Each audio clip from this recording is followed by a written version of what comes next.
Ni Serbian, ang ganda talaga ng performance ngayon ng ating Pangulo na Bongbong Marcos, hindi natin BBBM.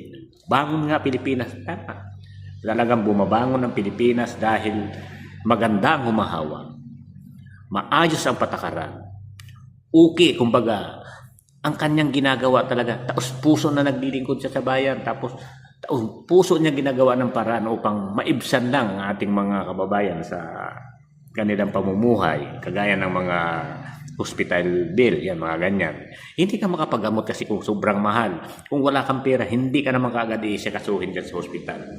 Gagawin ka na lang dyan na naghihingalo-hingalo ka na. Kung mahina yung hininga, ay madiretso ka talaga. Madiretso ka talaga dong mamatay, kung ano.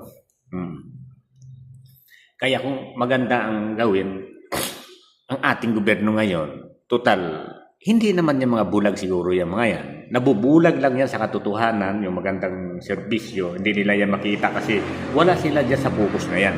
Ang focus nila, maghanap ng pundo upang o kaya gumawa ng maghanap-hanap dyan sa paligid ng mga sira ng mga struktura, o mga karsada, tulay, o tinatawag na flood control na yan. No? So, itong mga kontraktor naman yan, sa mga flood control sa DPWH natin, walang ginawa yan siguro. Bago yan matulog, ang iniisipin siguro yan, saan, gaano kaya kalaking kikitain ko bukas, makikikbak ko dito sa mga kontraktor na subpon kontraktor. So, yan ang ginagawa nila. So, samantalang yung Pangulo natin, bago matulog yan, nag-iisip ng mga, sumasakit ang ulo. Paano kaya natin masolusyonan yung baha? Paano kaya masolusyonan yung kahirapan?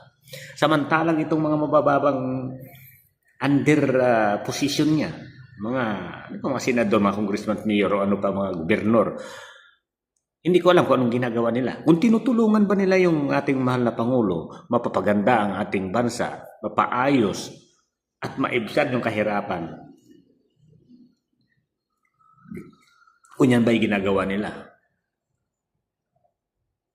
Pero hindi naman yan lahat na ganyan sila. Pero marami talaga yung mga tinatawag na gagastos ka ba ng milyon-milyon dyan sa pagtakbo ng mga congressman, mayor o ano, kung wala kang makukuha. May pera ka na, bakit ka patatakbo? Dahil nandyan, may kapangyarihan na ang laki pa ng kita. Yan ang katotohanan dyan, mga kaibigan. Yung mga tinatawag na